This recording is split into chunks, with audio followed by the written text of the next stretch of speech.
Now I encourage you, if you're seeing this, go watch part 2 so this makes more sense to you. Now, like I said, there's a difference between having the Holy Spirit and being filled with the Holy Spirit. When you have the Holy Spirit, you accept Jesus Christ. It says this in 2 Corinthians chapter 1 verse 22 that the Holy Spirit, Jesus' Spirit, God's Spirit, comes as a seal in your heart. It's kind of like when a king put a seal in the old times on a letter, nothing could open that but another king. Now, being filled with the Holy Spirit is different.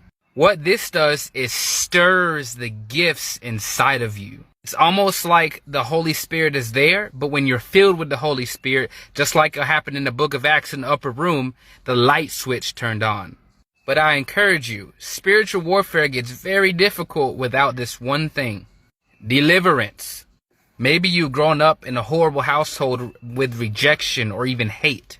You have suicidal thoughts. You have an addiction to pornography or drugs.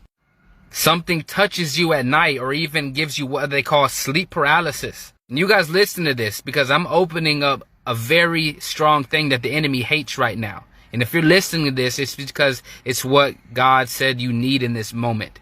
Through our past experiences, we have what is called an open door in our life where the demons come in and grab a hold of the legal right to activate, to even live inside of us and to influence our lives.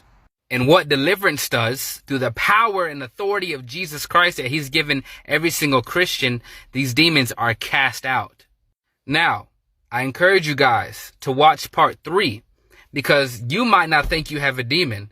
But watch, I'm going to do something. I'm going to pray for you in part 3 to show that some of you may have one. And this is not to cause fear. This is to show that even Christians have demons. Too much of us has grew up in the church hearing the gospel, not saying that's wrong, but have not seen the gospel performed. There's people watching right now that's laughing because they think Christianity is boring. And I agree. Christianity can be boring when you're not performing it like the Bible tells us to. Paul says faith without works is dead. This is what faith without works means. As a Christian, we should be showing the world the power of God by the casting out of demons, by healing people, raising people from the dead, and many more things. We are in a time where the gospel cannot just be preached. It needs to be shown on display like the Bible tells us to. So y'all watch part 3. And I'll display the gospel for some of you. If you need healing, watch part 3 of this next video. If you want to know if you have a demon inside of you or influencing you, watch part 3. I love y'all, man. So y'all better be ready. This is no joke.